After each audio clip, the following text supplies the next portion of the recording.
What if I told you your cat has rules they expect you to follow?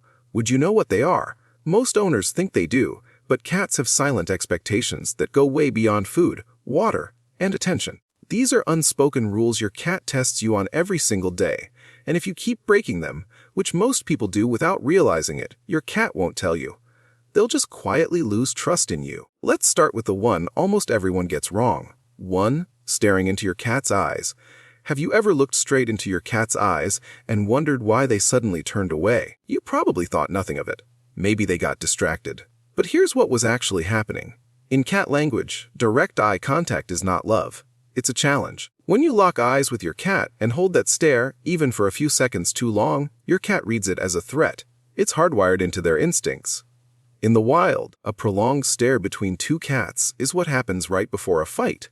So, every time you gaze into those beautiful eyes, thinking you're sharing a moment, your cat is sitting there wondering why you're being aggressive. A study published in the journal Animal Cognition found that cats actively avoid eye contact with people who stare at them directly, but move closer to people who blink slowly and look away. That's not a coincidence. That's your cat telling you the rules. The right move is simple. Look at your cat softly, give a slow blink, and then look away. That's the real way to say I love you in their world. And if you've been staring without knowing this, don't worry. But pay close attention to the last section of this video, because where your cat sleeps at night actually reveals whether they've forgiven you for breaking rules like this one. The answer might surprise you. 2. Petting your cat for too long. Why does your cat go from purring on your lap to suddenly biting your hand out of nowhere? You didn't do anything wrong. At least that's what it felt like. But here's the truth. You did do something wrong. You just didn't know when to stop. Cats have a neurological threshold for physical touch. Once you cross it, what started as pleasure turns into overstimulation. And when that switch flips, your cat isn't being mean. They're telling you that you broke the rule.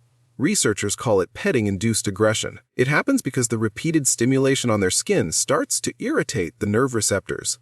Think of it like someone rubbing the same spot on your arm over and over. At first, it feels nice, then it gets uncomfortable, then it's unbearable. The signs are always there before the bite.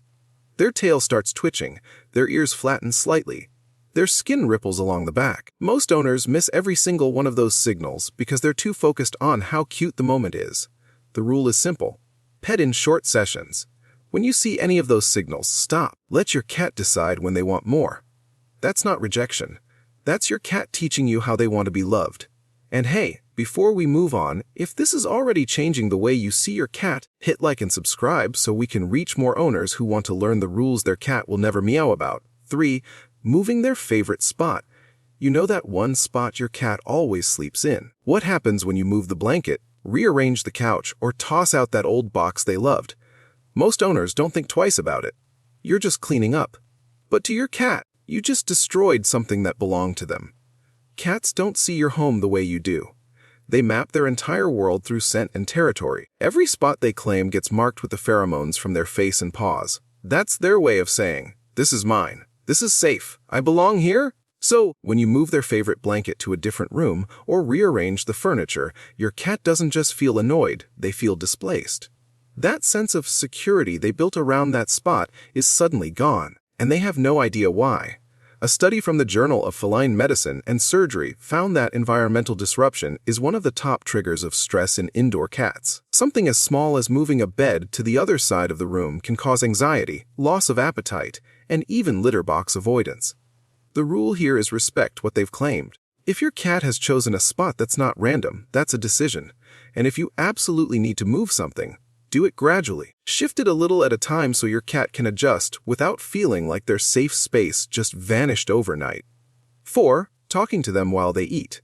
Do you ever talk to your cat while they're eating? Maybe you stand nearby and say something sweet while they munch away. It feels harmless, right? But your cat doesn't see it that way. Not even close. In the wild, mealtime is one of the most vulnerable moments for any cat. Their head is down, their senses are focused on the food, and their guard is lower than at any other point in the day. That instinct doesn't disappear just because they live indoors. Now, so when you hover over their bowl, talk to them, or reach down to pet them mid-meal, your cat's survival brain kicks in. They can't fully relax into eating because part of their mind is now tracking you. Even if they don't run away, the stress is happening internally. You just can't see it. What you can see is the aftermath. Cats who feel pressured during meals start eating too fast, and that leads to vomiting, food guarding, or even avoiding the bowl altogether. And in multi-cat households, the same thing can happen even without you standing there. When food bowls are placed too close together, the presence of another cat creates that exact same pressure. So even if you walk away, they still don't feel safe eating at their own pace. The rule is simple. When your cat is eating, give them space. No talking, no touching, no standing over them. And if you have more than one cat, give each one their own spot to eat.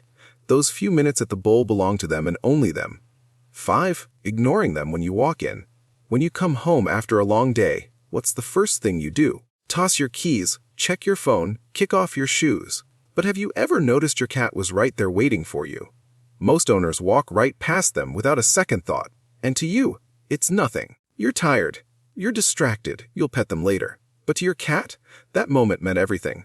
Cats don't greet casually. When your cat shows up at the door or watches you walk in from across the room, that's a deliberate choice.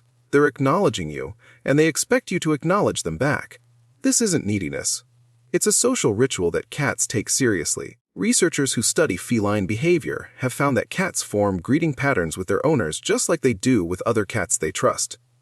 A slow approach, a tail up, maybe a soft chirp. That's their version of saying, "I noticed you and I'm glad you're here." When you ignore that moment, your cat doesn't throw a fit. They just quietly file it away. And over time, those missed greetings add up. Your cat starts meeting you at the door less. They stop chirping when you walk in. Not because they stopped caring, because they learned that you don't follow that rule. The fix takes 3 seconds. When you walk in, give your cat a slow blink. Say something soft, and that's it. That's all they ever wanted from you. 6. Where your cat sleeps at night. Have you ever wondered why your cat chooses to sleep where they do? Maybe it's on your chest, at the foot of the bed, or in a completely different room. You probably never thought much of it, but that choice is the most honest thing your cat will ever tell you. Remember earlier when we talked about staring into your cat's eyes and how they read that as a threat? This is where it all comes together, because where your cat sleeps is the final verdict on how safe they truly feel around you.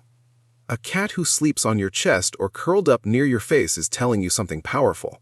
They're placing themselves at their most vulnerable, in their deepest state of unconsciousness, right next to the person they trust more than anyone. That's not just comfort.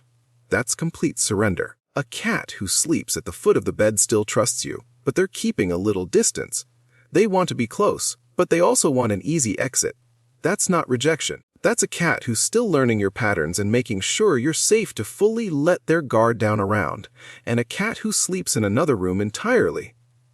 That doesn't mean they don't love you, but it might mean something in your daily routine is making them feel unsure. Maybe it's one of the things we talked about today that you didn't even realize you were doing. The beautiful thing is none of this is permanent. Every single day is a new chance to follow the rules your cat has been quietly waiting for you to understand. And now you know what they are.